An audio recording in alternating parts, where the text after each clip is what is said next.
कष्ट पा रहे हैं वो कैकेयी के कारण। कैकेयी ने वास्तव में बड़ा क्रूर कर्म किया है।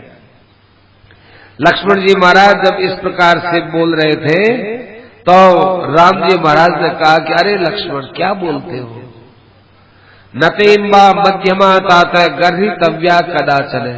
कैकेयी के लिए कभी ऐसे निंदनीय शब्द मत कहो। कैकेयी की क्यों चर्चा छेड़ी? तुम पहले भरत की बात कर रहे थे, मैं भरत की चर्चा को बड़े प्रेम से सुन रहा था।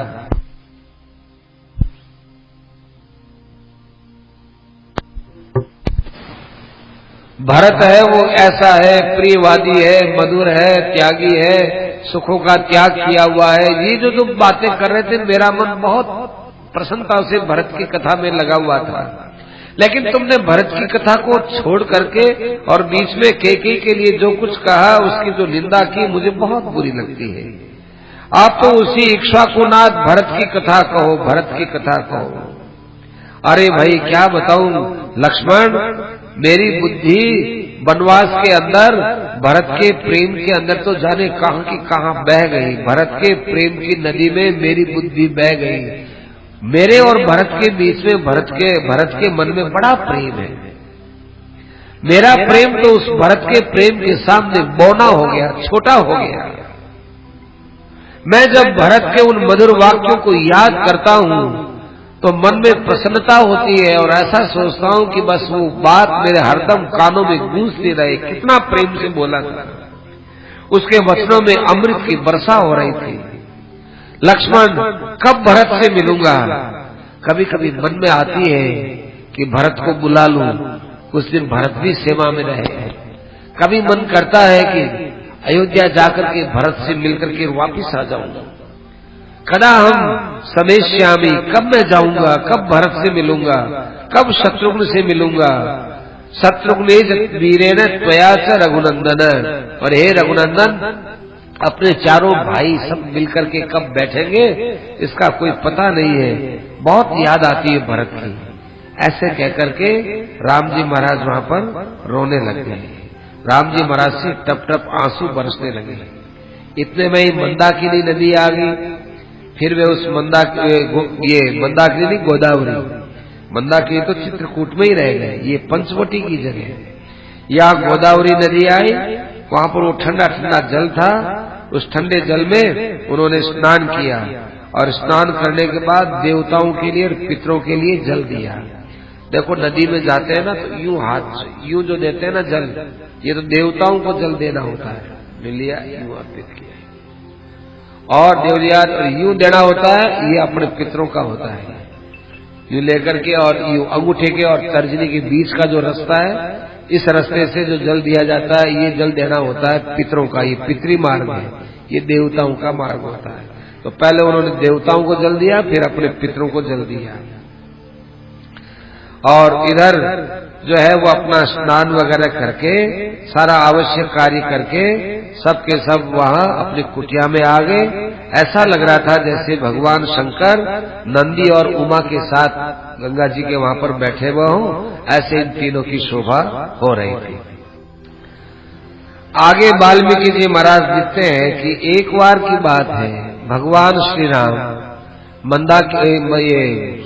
गोदावरी में स्नान करके भाई लक्ष्मण और पत्नी सीता के साथ अपनी कुटिया पर विराजमान थे। उस समय उन्होंने अपना आवश्यक कार्य सब प्रकार से सल्टा ही लिया था। प्रातःकाल का जो कार्य करना है, तो वहां अकस्मात एक दिन शूर्पणखा आई। राम जी महाराज तो सीता को लेकर और लक्ष्मण को लेकर अनेक प्रकार की पुराणों की कथा कह रहे थे, शास्त्रों की कथा कह रहे थे। खूब सर्दी पड़ रही थी, तो वे कुटिया के अंदर बैठे हुए थे और शास्त्रों की चर्चा चल रही थी। दोनों जने आराम से उस चर्चा को सुन रहे थे। बाहर धूप थी, धूप होने के कारण, कुटिया की आड़ होने के कारण चौकी के ऊपर वे बैठे हुए शास्त्र चर्चा कर रहे थे।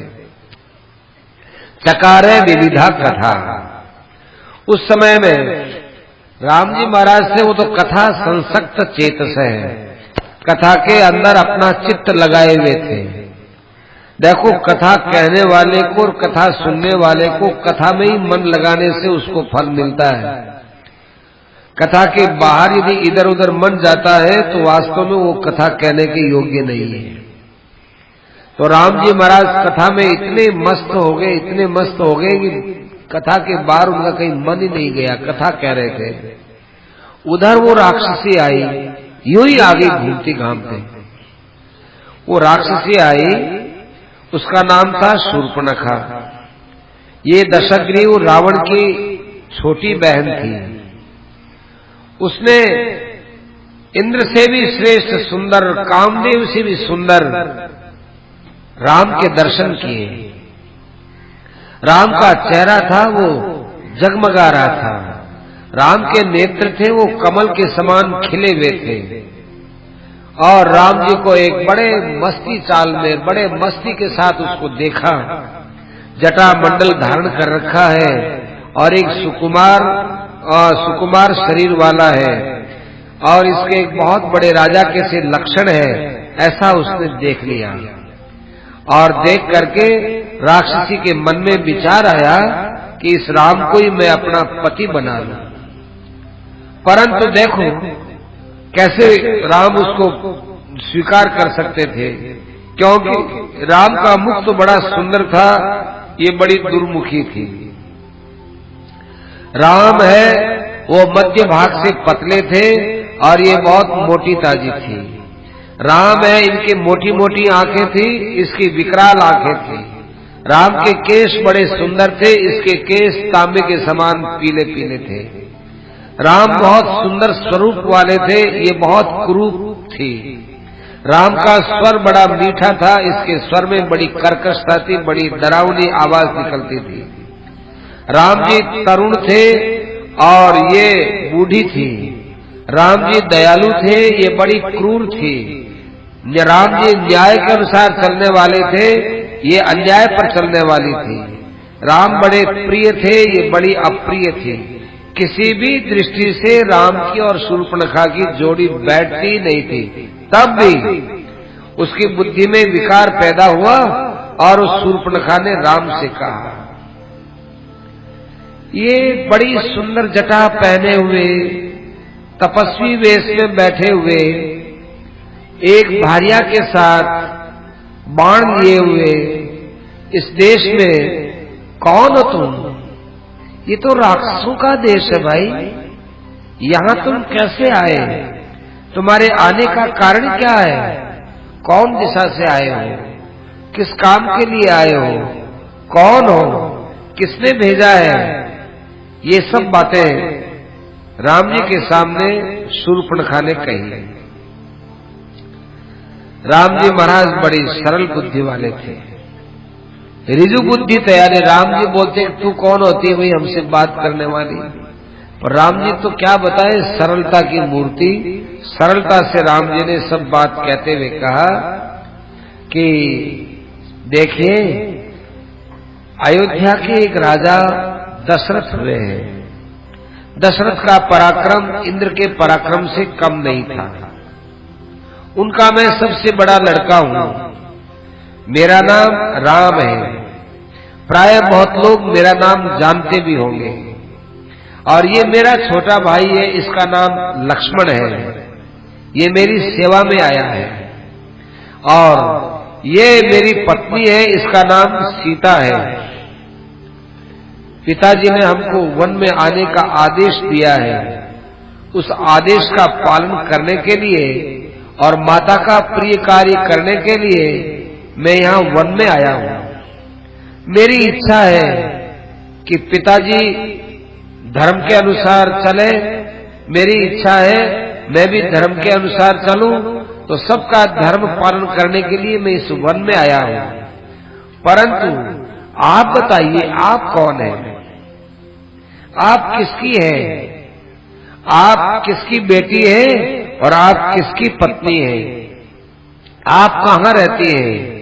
देखो, आपने ऊपर से तो बहुत अच्छा स्वरूप बनाया है, परंतु आप तो मुझे राक्षसी के समान मालूम देती हो। कौन हो आप?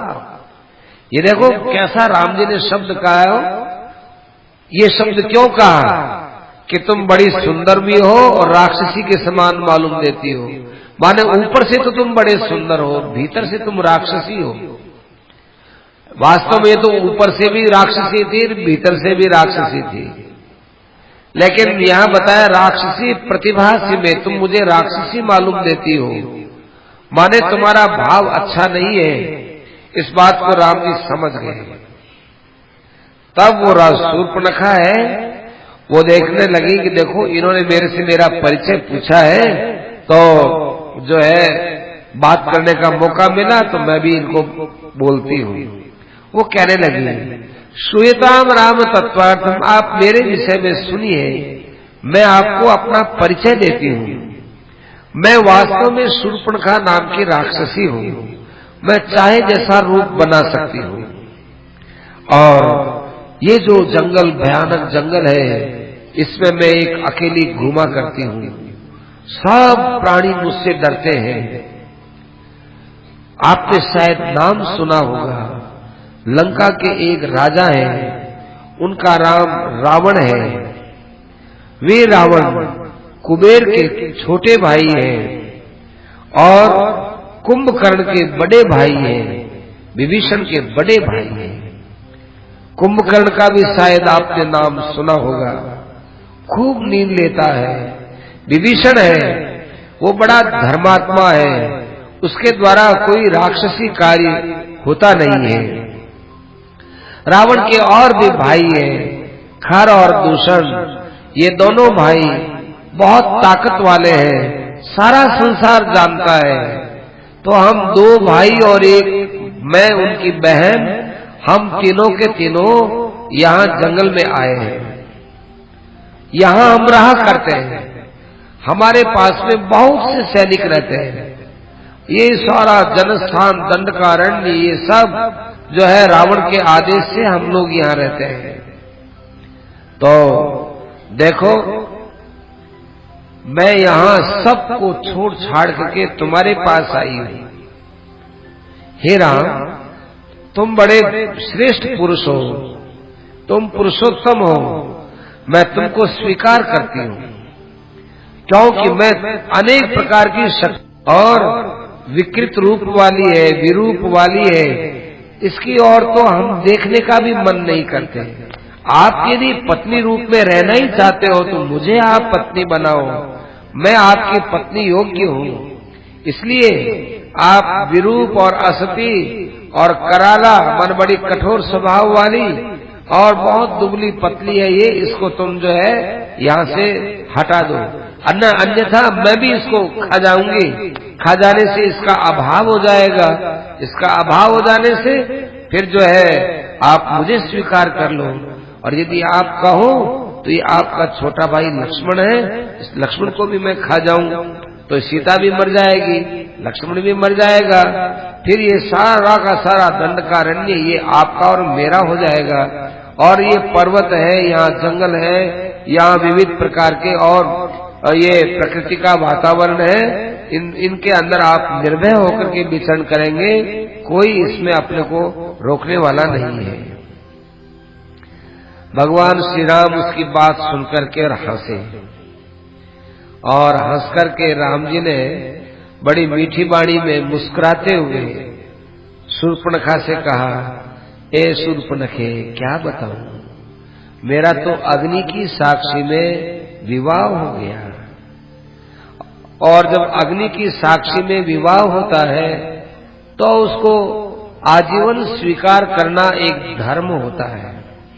इसलिए मैंने इसको स्वीकार कर लिया। अब मैं ऐसे कैसे कहूं कि ये मर जाए और तुम आ जाओ, ये बिल्कुल मेरे लिए उचित नहीं है।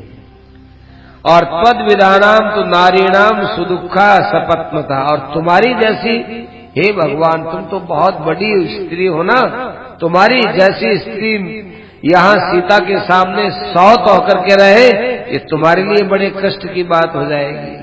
इसलिए मेरे साथ तो देखो तुम्हारा बैठना, संबंध बैठना कोई जो है सुगम मालूम नहीं देता और उचित भी मालूम नहीं देता।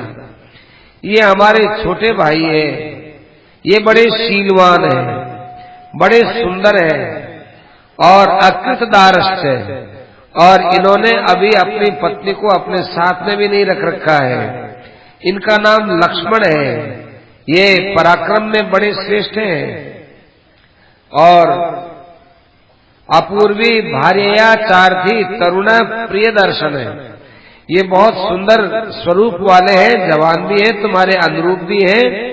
और यदि तुम स्त्री की यदि तुम जो है पति की इच्छा रखती हो तो भाई ऐसा तुमको अपूर्व पति नहीं मिलेगा, ऐसा अपूर्व पति मिलने वाला नहीं है। तुम्हारे बहुत अनुरूप है ये, तुम्हारे रूप के अनुसार तो लक्ष्मण ही पति बन सकते हैं। तो देखो हे विशालाक्षी, भर्तारम भ्रातरम मम, तुम यदि अपना भर्ता चुनते हो तो मेरे भाई को चुन लो। इसके पास तुम रहोगे, तुम्हारे कोई सौत भी नहीं रहेगी और तुम बड़े श्रेष्ठ रहोगे। जिस प्रकार से सुमेरु पर्वत के पास में सूर्य का प्रकाश हरदम रहता है, सूर्य की प्रभा हरदम रहती है, ऐसे ही तुम लक्ष्मण के पास में सदा रहोगे। राम जी ने ये बात कही तो राक्षसी ने राम जी को तो छोड़ दिया और वो लक्ष्मण के पास आई। लक्ष्मण के पास आकर कहने लगी, अरे लक्ष्मण, राम ने कहा तुम तो उससे भी बड़ा अच्छे सुंदर स्वरूप वाले हो। तुमने ये अपना सुंदर स्वरूप रख रखा है, किसके लिए रखा है? भार्या हम वरवर्णिनी, मैंने तुमको अपनी तरफ से वर्ण कर लिया है। तुम हमारे पति हो, हम तुम्हारी पत्नी है। दंडकारण्य में आराम से विचरण करेंगे और तुम छोड़ो, इस राम को भी छोड़ो और बाबा सीता को भी छोड़ो, तुम तो मेरे साथ आ जाओ। देखो, पत्नी के रहते हुए कोई भाई पर इतना प्रेम थोड़ी करता है लक्ष्मण। चाहे तुम राम की कितनी सेवा करो, आखिर सीता के साथ जितना प्रेम करेगा उतना तुम्हारे साथ तो होगा नहीं। इसलिए तुम मेरे साथ आ जाओ और फिर जो है दंडकारण्य में आराम से घूमो। तो लक्ष्मण जी ने भी खूब अच्छी तरह से हंसते हुए और मुस्कुराते हुए राम जी की ओर देख करके उसको जवाब दिया। लक्ष्मण जी ने कहा, अरे शूर्पणखा जी, आप तो बहुत ऊंचे कुल की हो, बड़ी श्रेष्ठ हो, ऊंचे विचार वाली हो। आप मेरे यहाँ कहाँ विवाह करने की बात कहने लग गए? मैं तो इनका दास हूँ, कहने के लिए छोटा भाई हूँ, पर रहने के लिए तो मैं तो इनका दास हूँ। तो आप एक दास की पत्नी होगी तो आपका नाम दासी हो जाएगा। ये दासी होना तो आपके लिए अच्छा नहीं है ना, क्योंकि मैं तो परवान हूँ, माने मैं तो इनका सेवक हूँ। इसलिए हे सुंदर कमल के फूलों के समान नेत्रों वाली शूर्पणखे, देखो उपयुक्त के साथ ही सारा संबंध ठीक बैठता है। राम जी महाराज तो ऐश्वर्यशाली है और तुम्हारे पास भी अनेक प्रकार की विद्याएं हैं, तुम दोनों का तुम मेल बैठ सकता है, परंतु मेरे साथ कैसे मेल बैठेगा?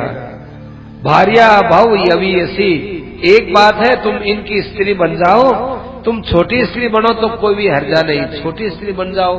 बड़ी स्त्री न बनो तो न सही, छोटी स्त्री बन जाओ, परंतु तुम राम की स्त्री बनती हुई अच्छी लगती हो। और देखो, तुम्हें नहीं कहा है कि ये सीता बड़ी विरूपी है, सीता है वो असती है, सीता है वो कराली है, सीता विकराल है, तुमने खुद नहीं कहा है। तो जब तुम इनके साथ विवाह कर लोगी तो त्वामे वैश्य भजिष्यति, फिर वो सीता के छोड़ करके तुम्हारे से ही वो प्रेम करेंगे। इसलिए तुम जो है वापिस राम के पास भी चले जाओ, क्योंकि मनुष्यों के अंदर राम से बढ़कर कोई भी सुंदर तुमको पुरुष मिलने वाला नहीं है। और इनके अंदर तुम भाव बनाओगे तो तुम्हारा कल्याण हो जाएगा। लक्ष्मण जी ने जब ये बात कही तो शूर्पणखा को, मूर्खा को इस बात का तो पता नहीं कि आपस में हंसी कर रहे हैं। इस हंसी को वो तो पहचानी नहीं और वो और ज्यादा सुंदर बनने की चेष्टा करे और सुंदर बनकर के बात में लेकर के राम जी के पास फिर आई और फिर आकर के राम जी को कहने लगी, हे राम, देखो सीता को छोड़ दो, ये सीता किसी काम की नहीं है। आप तो मुझे स्वीकार कर लो, या तो आप मुझे स्वीकार करो, आप मेरा सम्मान करो, नहीं तो मैं अभी सीता को खा जाऊंगी, और जब सीता को खा जाऊंगी तब उसके बाद फिर तुमको मुझे स्वीकार करना ही पड़ेगा, इसलिए आपको पहले से ही स्वीकार कर लेना चाहिए। निसपत्ना यथा सुखम, क्योंकि मैं सौत होकर के रहना नहीं चाहती हूँ, सीता को तो मैं मार ही दूंगी, अतएव आप मुझे स्वीकार कर लो, नहीं तो सीता की अब मृत्यु होने वाली है। इतना कह करके और वो ये सीता की तरफ झपट करके दौड़ी, और सीता तो बेचारी डर गई, अरे क्या राक्षसी है। तो राम जी महाराज ने उस समय विग्रही है, थोड़ा हुंकार कर ऐसा थोड़ा धमकाया शूर्पणखा को, धमका करके सीता को थोड़ा पीछा किया, और फिर लक्ष्मण से कहा, अरे लक्ष्मण, क्यों इनके साथ में तुम हंसी विनोद करते हो, ये हंसी विनोद के लायक नहीं है। हंसी विनोद तो वहां हो जो बराबर के भाव समझते हो, ऐसे भाव समझने वाली क्रूर नारियां हैं, इनके साथ क्यों तुम इनको क्यों सिर चढ़ाती हो। न कार्य पश्य वैदेहीम कथनचित सौम्य जीवती। ठीक है, ये तो सीता किसी प्रकार से अभी हमने बचा लिया, ये सीता को तो जीने ही नहीं देगी। असल में देखा जाए तो ये बहुत क्रूप स्त्री है, स्वयं और असती है, और अत्यंत प्रमादी हो गई है। अतएव इस राक्षसी का ठीक इलाज करो, और देखो ध्यान दो, यूं इशारा कर दिया, मतलब एक वार के अंदर 2 अवयव कटने चाहिए, नाक और कान। तो उसी समय में तलवार निकाली लक्ष्मण जी ने, तलवार निकाल करके उसके एक कान और नाक यूं काट दिया, कान भी काट दिया और नाक भी काट दिया। जो ये नाक और कान काटा, वो शूर्पणखा वहां बहुत जोर से चिल्लाई, बहुत जोर से चिल्ला करके, और वहां से दौड़ी दौड़ी गई। अब उसके खून है जहां टपकते गए टपकते गए टपकते गए, बहुत दूर तक नाद करती रही। सब जगह सब लोग सुनने लगे, क्या बात है, इतना नाद कैसे हो रहा है।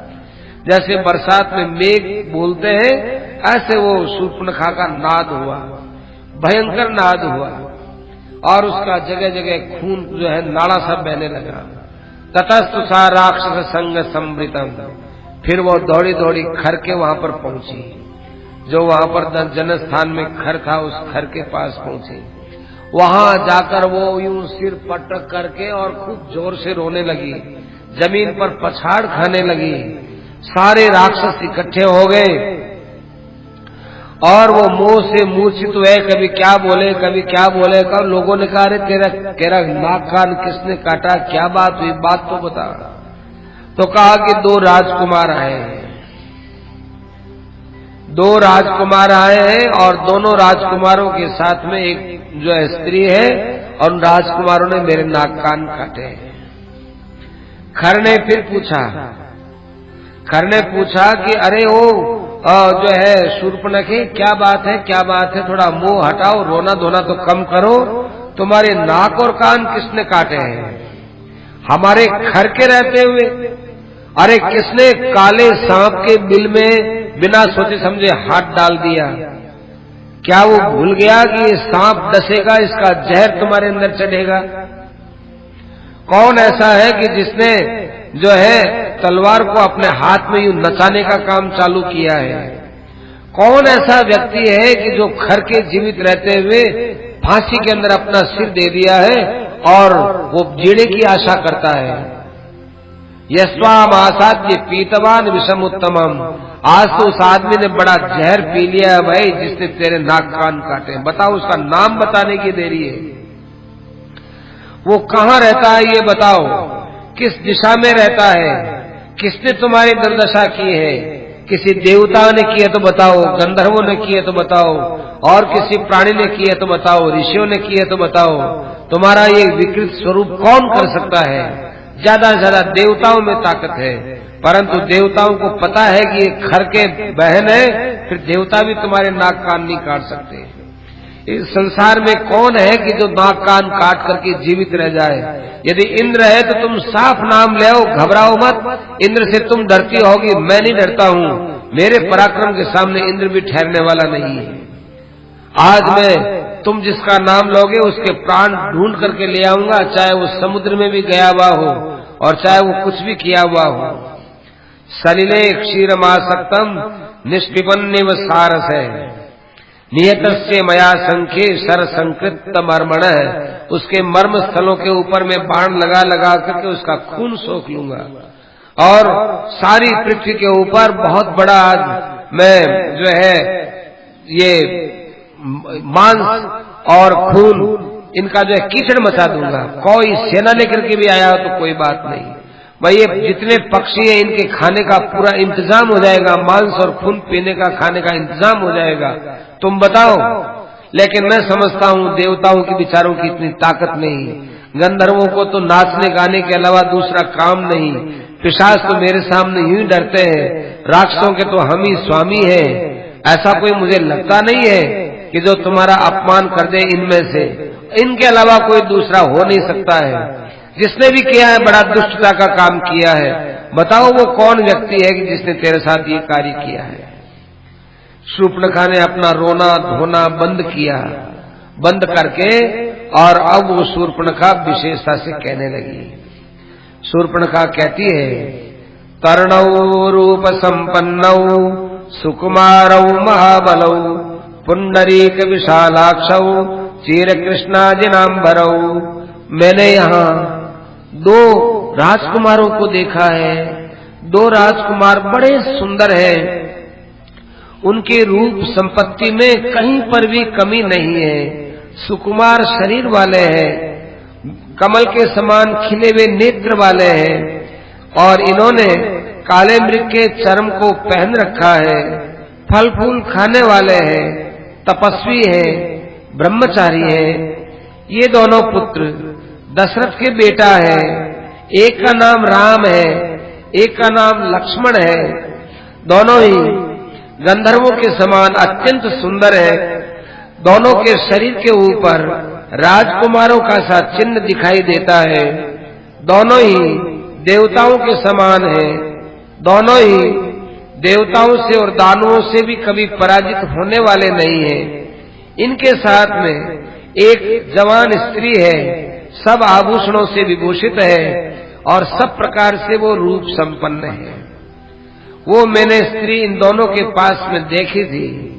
तो ताभ्याम उभाभ्याम संभूये प्रमदाम अधिकृत्यताम, मैं उस स्त्री के कारण से ही आज मेरे नाक और कान काट दिए गए हैं। उस स्त्री ने मेरी तरफ देख करके इशारा किया, इसके नाक और कान काट दो, तो उस समय मेरे नाक और कान काट दिए थे। मैं अनाथ हो गई, मैं इस लायक नहीं थी, तभी देखो मेरे नाक कान काटने के लायक बना दिया। ये मेरी अवस्था हो गई। अब मेरी तो एक ही इच्छा है कि आप जो है यदि कुछ करना चाहते हो तो उस स्त्री को अभी मार दो, उस सीता को तुम मार दो। मारने पर उसका जो खून रहेगा उस खून को मैं पीऊंगी, तब मुझे शांति मिलने वाली है। ऐसे मुझे शांति मिलने वाली है नहीं। पहले आप सीता को मारो और सीता के मारने के बाद फिर आप उन दोनों राजकुमारों को मारो, उनका भी मैं खून पीऊंगी, तब जाकर मेरे नाक कान कटने का मुझे जो है आगे जाकर दुख कम होगा। घर ने कहा, इसमें कौन सी बड़ी बात है, तुम प्रसन्न हो जाओ और देखो तुम ऐसा समझ लो कि वो तो मर गए हैं। ऐसे कैसे समझ लूं, मैंने उनको आंखों से देखा है। वे दोनों राजकुमार बहुत बलवान हैं। कुछ भी हो वो बलवान होंगे, लेकिन वो मेरे से युद्ध नहीं किए ना, तब तक बलवान है। तुम्हें कोई चिंता नहीं करनी है। और अभी देखो मैं तुम्हारे साथ में 14 बड़े श्रेष्ठ श्रेष्ठ राक्षसों को भेजता हूँ। पहले 14,000 नहीं भेजे, पहले केवल 14 ही भेजे। ये 14 राक्षस है, इनको तुम साथ में ले जाओ और उनको बताओ ये 14 है, ये अपना आप इनको पूरा कर देंगे, तुम चिंता मत करो। 14 राक्षस सबके सब यहाँ से जाओ और शस्त्र संपन्न रूप संपन्न काले मृग का चर्म पहनने वाले 2 मनुष्य दंडकारण्य में एक स्त्री के साथ आए हैं। तुम उस स्त्री को मार दो, क्योंकि दुर्वृत्ताम उसका चरित्र अच्छा नहीं है। और ये मेरी जो भगनी है उसको ले जाकर के इसको उस समय में उसका जो है खून पिला देना, और उसके खून पिलाने के बाद फिर मेरा एक मनोरथ और है कि दोनों भाइयों को मार देना, और दोनों भाइयों को मारने के बाद में उनका भी खून इसको पिला देना। ये मेरी आज्ञा है। तुम लोगों पर मैं पूरा भरोसा करके तुमको भेज रहा हूं। ऐसा न हो कि मेरे आदेश में किसी प्रकार का कोई उल्लंघन हो।